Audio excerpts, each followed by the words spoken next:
Admiral Voss of the Terran Defense Fleet stood at the viewport of his battered flagship, the Resilience. The once mighty vessel now drifted among the debris of what had been humanity's last major defense line. Beyond the shattered hull fragments and frozen bodies, the alien armada loomed, vast and seemingly invincible. "Status report," he commanded, his voice steady despite the chaos around him. Lieutenant Reed limped to his side, blood crusting on her temple. "Sir, we've lost contact with colonies on Mars, Europa, and Titan. Earth's orbital defenses are at 12% capacity.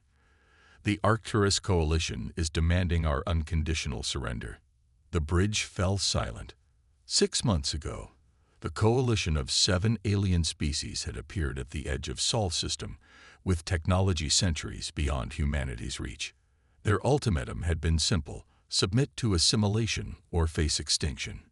Humanity had chosen to fight. "And what word from Earth?" Voss asked, already knowing the answer. "The same message, sir. We do not surrender." A bitter smile crossed Voss's weathered face. Throughout human history, from ancient battles on dusty plains to the frozen wastelands of forgotten wars, humans had demonstrated an irrational refusal to accept defeat even when logic dictated otherwise. Below them on Earth, cities burned. The remaining orbital platforms fought with whatever weapons remained operational. Civilian ships, from luxury cruisers to mining vessels, had been hastily converted to warcraft. Children helped load makeshift ammunition while the elderly operated communication systems. "Sir," Communications Officer Parker interrupted, "we're receiving transmissions from the Australian underground. They've modified mining lasers into anti-ship weapons. Mumbai reports their quantum laboratories have produced a targeting algorithm that might penetrate coalition shields." Voss nodded. "And the Luna base?" "The science team reports Project Phoenix is at 60%. They need more time." Time was the one resource they didn't have. Yet humanity persisted. In the medical bay, Dr. Torres worked without sleep, using kitchen utensils alongside medical instruments as she performed surgery on wounded soldiers. When the medical synthesizers failed, she improvised with household chemicals. On what remained of the North American continent, farmers converted fertilizer into explosives. University professors transformed astronomical equipment into targeting systems. Children carried messages through underground tunnels where electronic communications had been compromised. The alien commanders couldn't comprehend it. By their calculations, humanity should have surrendered weeks ago, when defeat became a mathematical certainty. What they failed to understand was that humans had never waged war according to mathematical probabilities. They fought with their backs to walls, outnumbered and outgunned, finding strength in the very desperation that should have defeated them. "Sir," Reed said quietly, "coalition forces have breached the Atlantic defense line. Their ground troops will reach the Phoenix facility within hours." Voss turned from the viewport. "Then we give them hours. Prepare all remaining ships. We're going to show the coalition why humans never surrender." As the battered fleet prepared for what would likely be their final assault, a message spread across what remained of human communication networks. 3 words that had carried humanity through countless hopeless situations across millennia of struggle. Not yet finished. The mining colony of New Prospect, buried beneath the radiation-scarred surface of Ganymede, had not received official communications from Earth Command in 17 days. Yet they continued to work, fashioning crude weapons from mining equipment and loading them onto whatever vessels could still achieve escape velocity. Colony Director Thomas wiped grime from his face as he studied a hand-drawn map spread across a makeshift table.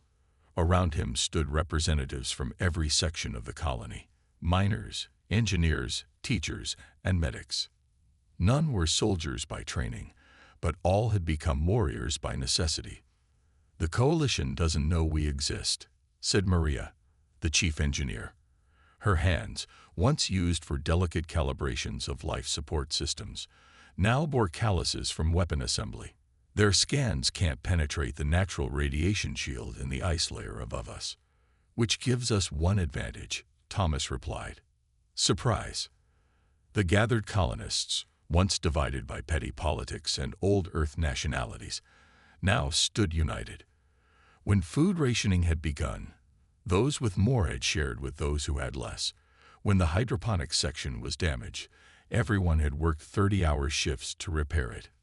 Now, as they faced what might be their final mission, there were no divisions left. "The thing about humans," said old Jack, who had been among the first settlers 40 years ago, "is that we're at our best when things are at their worst." Elsewhere across the solar system, the same scene played out in hidden bunkers, remote outposts, and drifting ships. Humanity, facing extinction, had discovered its greatest strength: the capacity to unite against impossible odds. On Venus, floating habitats that had once been bitter commercial rivals now formed a defensive network, sharing resources and personnel. In the asteroid belt, independent miners who had previously shot at trespassers now flew in formation, their ships forming makeshift squadrons. What the coalition had failed to understand was that humans were not merely individuals to be conquered separately. They functioned as a superorganism when threatened, each part willing to sacrifice for the whole. In a research outpost on Pluto, Dr. Keaton had made a discovery that might turn the tide: a way to disrupt the coalition's quantum communications.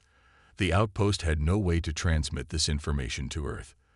The solution came from 16-year-old Aiden, who volunteered to carry the data in a radiation-proof memory crystal implanted beneath his skin. His journey would take him through coalition-controlled space, with only a 12% chance of survival according to their calculations. He left without hesitation, piloting a maintenance pod modified for stealth. Back in New Prospect, as the colonists prepared their counterstrike, Thomas received an unexpected transmission, choppy and filled with static, but unmistakable. "This is Admiral Voss of the Terran Defense Fleet. If anyone can hear this, we still stand. Earth still stands. Battered, burning, but unbowed. You are not alone." The message continued, explaining Project Phoenix, humanity's last, desperate gambit. As Thomas shared this news, tears mixed with the grime on many faces. They were not forgotten. They were part of something larger, a species that refused to be erased from the universe. "We launch in 6 hours," Thomas said. "Every coalition ship we destroy buys time for Phoenix." No one had to be ordered to prepare. They moved with shared purpose, a community bound by something stronger than the metal walls around them. They were connected by an unbreakable human bond, the understanding that each was willing to die so that others might live. It was this bond that the coalition could not compute in their war calculations, this willingness to sacrifice that made even a defeated humanity dangerous. "For Earth," Thomas said simply. The response came in many voices, but as one community. For humanity. Project Phoenix resided in a reinforced bunker beneath what had once been the Antarctic Research Station. Dr. Ellis watched the holographic display with red-rimmed eyes, her hands trembling from exhaustion and too much synthetic caffeine. For 48 hours straight, she had worked without rest, knowing that each passing minute brought coalition forces closer. It should be impossible, she whispered to herself as the simulation completed another cycle. But then, that's rather the point. The technology they were developing violated several laws of physics as currently understood. It was dangerous, untested, and represented humanity's only remaining hope. Outside the bunker, soldiers and civilians fought with improvised weapons against coalition ground forces. They wouldn't win, couldn't win, but they didn't need to. They just needed to buy time. Dr. Ellis called her assistant, Marcus. "We've received confirmation. Admiral Voss's diversionary attack succeeded. The coalition has diverted 3 capital ships from orbit." Ellis nodded. Every minute was precious. And the quantum entanglement test. Successful at 81% coherence. "It's the best we'll get without another month of calibration." "It'll have to do," she said, authorizing the next phase with her thumbprint. "Prepare the distribution network." What made Phoenix remarkable wasn't the technology itself, though that was revolutionary, but the audacity of hope behind it. Even as Earth burned, even as humanity faced extinction, scientists, engineers, and volunteers worked with the absolute conviction that a solution existed. They rejected the very concept of an unwinnable scenario. In the cafeteria-turned-hospital nearby, Private Rodriguez lay with a coalition energy weapon wound across his torso. The medics had given him morphine but little hope. Yet he had insisted on being propped up, his trembling hands assembling circuit boards that would be used in Phoenix relays. "I want to be useful," he had said simply, "for as long as I have." Throughout human history, this stubborn hope had defined the species. It was why ancient sailors had set out across seemingly endless oceans. It was why explorers had ventured into frozen wastes with inadequate equipment. It was why scientists had pursued cures for diseases deemed incurable. Hope, for humans, was not merely an emotion. It was a force that generated action, innovation, and perseverance beyond rational explanation. In orbit, the remains of the Terran fleet executed Admiral Voss's final strategy. The Resilience, now little more than a hulking framework of twisted metal, activated its emergency thrusters on a collision course with the Coalition command vessel. All power to forward shields, Voss ordered as alarms blared throughout the dying ship. Lieutenant Reed, still at his side despite her injuries, nodded grimly. "Sir," she said as they accelerated toward the massive alien vessel, "it's been an honor." Voss looked around at his crew, humans who continued to perform their duties even when victory seemed impossible. "The honor has been mine, Lieutenant. And remember, we don't need to win today. We just need to ensure humanity has a tomorrow." As the Resilience made its final approach, Voss opened a channel to all remaining human forces. "This is Admiral Voss. Project Phoenix launches in 20 minutes. Whatever happens next, remember this: as long as one human draws breath, we are not defeated." Back in Antarctica, Dr. Ellis received confirmation of the Resilience's sacrifice. The Coalition command ship had been severely damaged, throwing their attack coordination into disarray. It wouldn't stop them, but it would slow them, perhaps just enough. "Project Phoenix is ready," Marcus announced. Dr. Ellis took a deep breath and activated the system. Across the solar system, quantum-entangled particles began to resonate according to their programming. On Earth, on Mars, on remote outposts, and hidden colonies, receivers activated. What Phoenix offered wasn't conventional victory. It was something uniquely human, a refusal to accept final defeat, a determination to find hope in hopelessness, a way to fight on even after this battle was lost. As Coalition forces breached the outer defenses of the Antarctic base, Dr. Ellis smiled. They might kill her, might kill everyone on Earth, but they had already failed in their objective. Phoenix had launched. Hope had become action, and humanity would endure. High Admiral Tresh of the Arcturus Coalition stood motionless in the central chamber of the Supreme Vessel, surrounded by representatives of the 7-member species.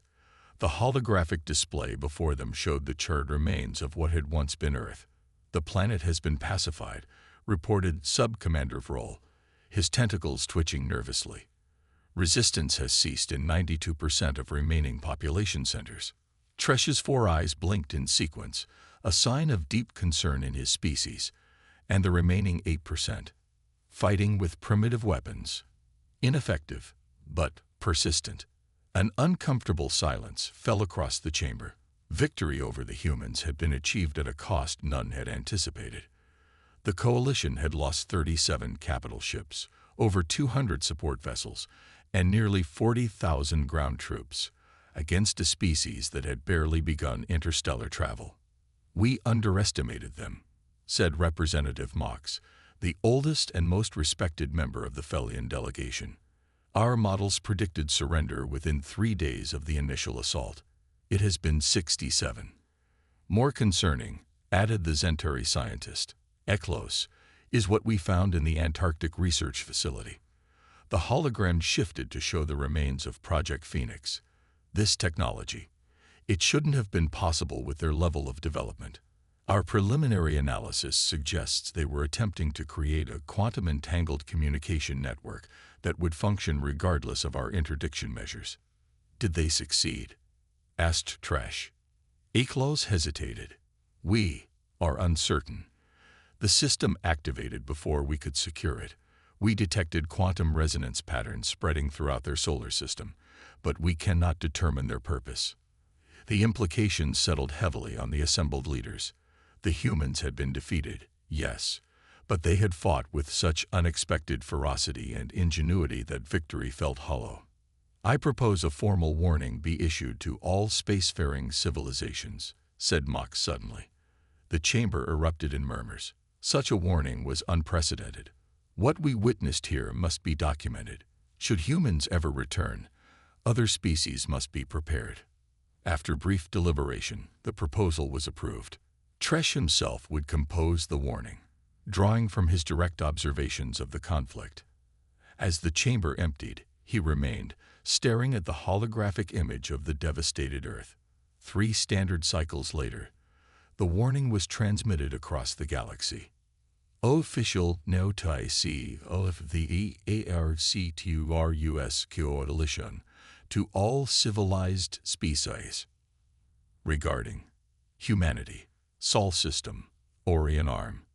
The species designated as human has been contained following a necessary pacification campaign.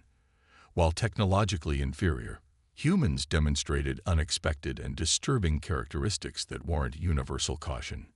Psychological anomaly. Humans do not surrender when defeat is inevitable. They continue fighting even when survival is mathematically impossible. Social cohesion. Despite internal conflicts, humans unite against external threats with alarming efficiency, sacrificing individual survival for collective continuation. Adaptive ingenuity. Humans repurpose non-military technology for warfare with unprecedented speed and creativity. Escalation RESPONSC. When confronted with superior force, humans do not become cautious. They become more aggressive and more willing to employ high-risk strategies. Conceptual limitation. Humans appear cognitively unable to accept the concept of final defeat. They persist in believing victory is possible regardless of evidence. The pacification of Earth required 328% more resources than our highest estimates. Coalition losses were significant. While we believe all major human installations have been neutralized, we cannot confirm with absolute certainty that isolated populations do not remain in hidden outposts throughout their solar system. Should any civilization encounter humans in the future, extreme caution is advised. Do not underestimate them based on technological assessment alone. If provoked, do not expect rational response to overwhelming force. The only safe human is one who has never been threatened. By proclamation of the Arcturus Coalition High Command. As the warning propagated across interstellar communications networks, few recipients understood its true significance. It was unprecedented for the coalition to admit such difficulty in subduing a pre-FTL civilization. Fewer still understood that the warning came too late. In the darkness between worlds, a small vessel designated Endurance traveled silently, carrying 27 humans and a quantum receiver still pulsing with Phoenix's signal. Similar vessels, launched in desperate secrecy during the final days of Earth, carried the seeds of humanity to distant stars, each with the memory of Earth's fall, and each with the unshakable human conviction that this defeat was merely temporary. 117 years after Earth's fall, the colony of Nova Terra had grown from a desperate outpost to a thriving community of 20,000. Nestled within an asteroid field in an unremarkable star system, it remained hidden from coalition patrols by advanced stealth technology developed from the original Phoenix blueprints.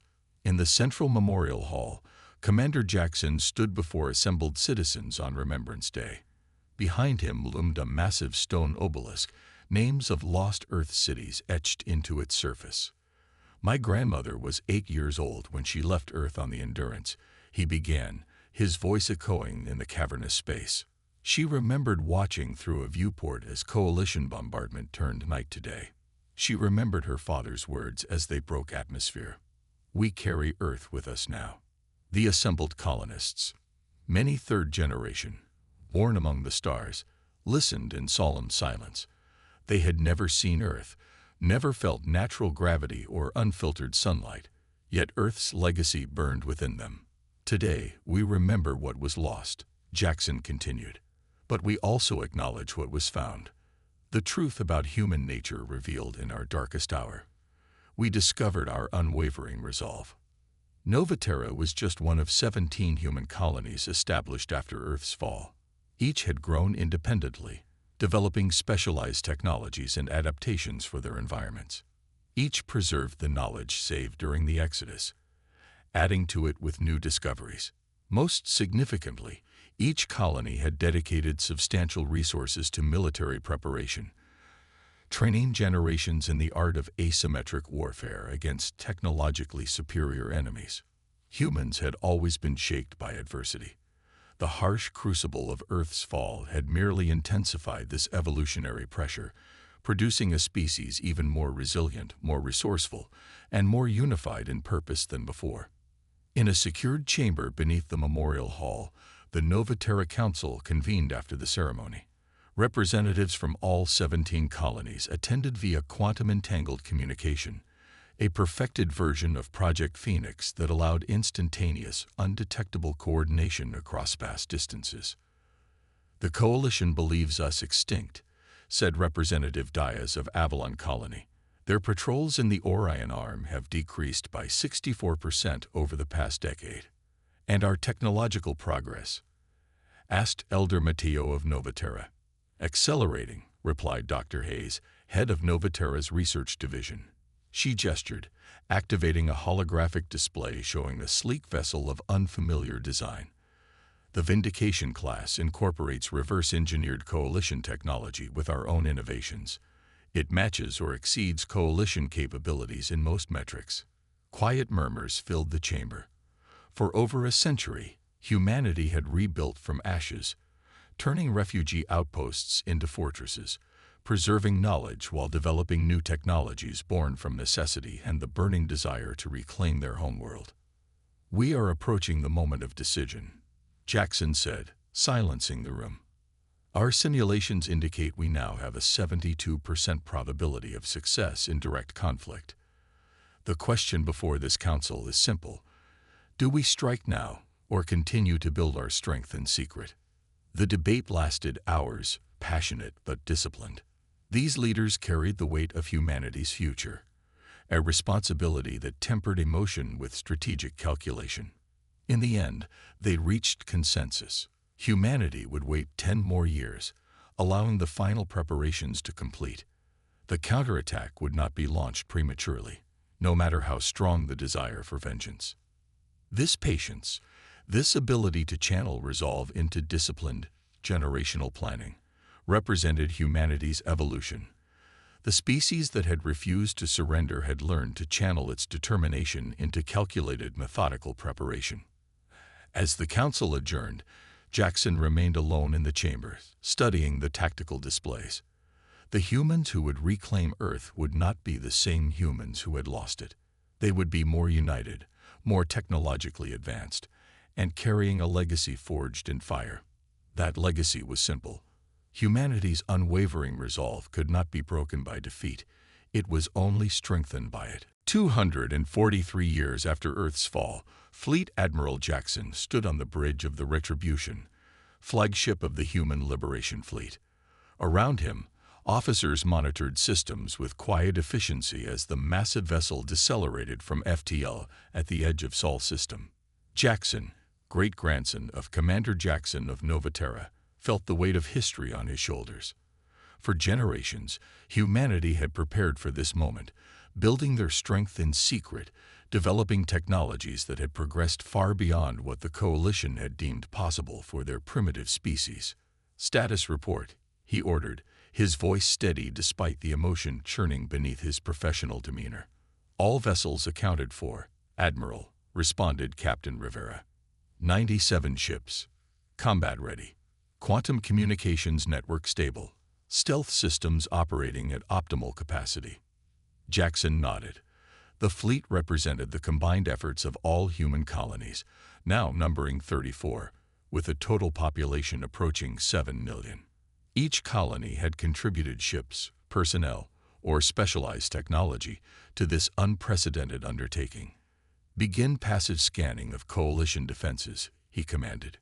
As the data streamed in, Jackson studied the holographic representation of their solar system. Earth, once blue and vibrant in humanity's ancestral memory, now appeared gray-brown, its atmosphere still scarred from the bombardment centuries ago. Coalition installations dotted the system, but far fewer than intelligence had suggested. "Sir," reported the sensor officer with evident surprise, "we're detecting minimal coalition presence. Just 2 capital ships in orbit around Earth, 16 support vessels throughout the system, and what appears to be a small administrative outpost on Luna." A tense silence fell across the bridge. This didn't match their intelligence or expectations. "Could be a trap," Rivera suggested. "False readings to draw us in." "Possible," Jackson acknowledged, "but unlikely given our sensor capabilities." He gestured to the communications officer. "Connect me to the council representatives." Within moments, the quantum network linked Jackson to the leaders of all human colonies. He briefed them on the unexpected findings, noting the discrepancy between intelligence and reality. Elder Chow of Hyperion Colony spoke first. "We have a contingency for this scenario. Dispatch reconnaissance teams to verify before committing the fleet." The council quickly agreed. 3 stealth vessels detached from the fleet, each taking a different approach vector toward Earth.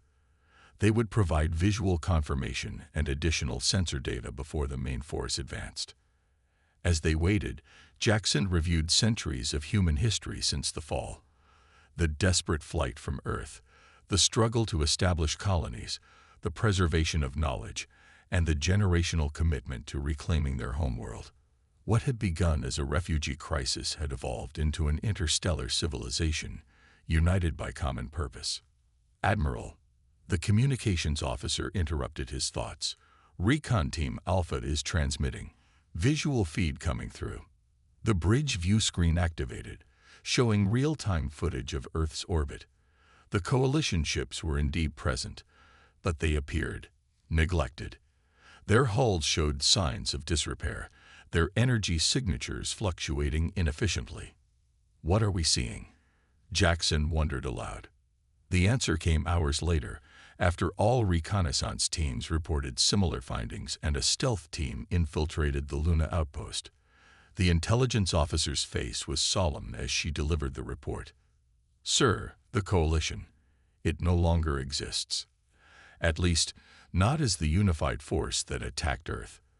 According to records accessed from their database, the coalition fractured 73 years ago, following internal conflicts between member species." The officer continued, explaining that Sol System had been relegated to a low-priority outpost, maintained primarily as a scientific research station with minimal military presence. Most coalition forces had been recalled to fight in their internal wars. The revelation stunned the assembled officers. For generations, humans had prepared to face the overwhelming force that had destroyed Earth, only to find that their great enemy had destroyed itself. "There's more, sir," the intelligence officer added. "Scans indicate Earth's biosphere is recovering. Radiation levels in many regions have dropped to safe parameters, and we've detected survivors." Jackson's composure finally broke. "Survivors? On Earth? After all this time?" "Yes, sir. Small populations, living in isolated pockets. Descendants of those who found shelter during the bombardment. They've survived for nearly 2.5 centuries, rebuilding in whatever ways they could." The sunlight felt different on New Earth. Warmer somehow, more vivid than the artificial illumination of colony habitats. Captain Mills removed her uniform cap and tilted her face upward, savoring the sensation as she stood on the newly constructed landing pad outside Unity City. 5 years had passed since the Liberation Fleet's arrival in Sol System. What had been planned as a military reconquest had instead become the largest humanitarian and restoration project in human history. Unity City, built near the ruins of what had once been Geneva, served as the administrative center for Earth's rebirth. Representatives from all colonies and Earth survivor communities worked together in the gleaming structures of reclaimed materials and advanced technology. "Captain," called a voice, breaking her reverie. Mills turned to see Director Wells approaching, datapad in hand. "The Council is assembling for the dedication ceremony. They've requested your presence." Mills nodded, replacing her cap. As they walked toward the central dome, Wells briefed her on the latest developments. "The terraforming efforts in the southern hemisphere have exceeded projections.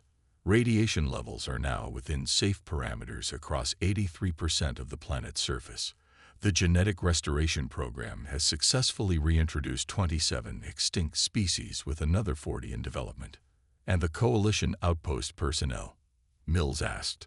"The last transport leaves today. Most chose voluntary relocation to neutral territories rather than face trial for war crimes committed by their ancestors." Wells paused. "A pragmatic decision by the Council." Mills agreed. Humanity had learned that vengeance, while emotionally satisfying, rarely served long-term interests. The focus remained on rebuilding, not retribution. Inside the central dome, representatives from every human settlement, colonial and terrestrial, had gathered for the historic occasion. The chamber fell silent as High Chancellor Rodriguez took the central podium. "Today," she began, her voice carrying through the vast space, "we dedicate the Humanity Memorial Archive, a repository of our complete history, including all records of Earth's fall and humanity's subsequent journey. This archive will serve as both monument and warning to future generations." The memorial's design was deceptively simple, a crystalline structure containing quantum-encoded data that would remain stable for millennia. Within it lay the complete record of humanity's greatest trial, first-hand accounts of Earth's bombardment, the desperate exodus, the struggle of early colonies, and the gradual rebuilding of civilization. Most importantly, it contained the lessons learned, the understanding that humanity's strength lay not in military might or technological advancement, but in its unwavering resolve, its community bonds, and its enduring hope even in the darkest circumstances. "We build this memorial not to dwell in the past," Rodriguez continued, "but to ensure its lessons guide our future. The species that scattered across the stars returns stronger, wiser, and more united. We have learned that our greatest resource is not the planets we inhabit or the technologies we develop, but the indomitable human spirit that refuses to accept defeat." As the dedication concluded, the assembled representatives voted on the final matter before them, the proposal to reestablish contact with galactic civilization. After centuries of isolation and secret development, humanity was ready to emerge onto the interstellar stage once more. The vote was unanimous in favor. Later that evening, Mills stood with Admiral Jackson on an observation platform overlooking Unity City. In the distance, Earth's recovering forests stretched toward the horizon, new growth covering the scars of ancient devastation. "What do you think we'll find out there?" Mills asked, gesturing toward the star-filled sky. "The coalition is fractured. New powers have likely emerged." Jackson considered the question thoughtfully. "Whatever we find, humanity approaches the galaxy differently now. We go not as conquerors or victims, but as survivors who understand both the cost of conflict and the value of perseverance." He paused, watching as lights came on throughout the city below, a constellation of human resilience mirroring the stars above. The coalition's warning about humanity was more prophetic than they realized. Jackson added, "We never surrender. Not to superior force, not to devastating loss, not even to the seeming finality of extinction." That quality frightened them, and perhaps it should. But what they fail to understand is that the same determination that makes us dangerous when threatened makes us exceptional when at peace.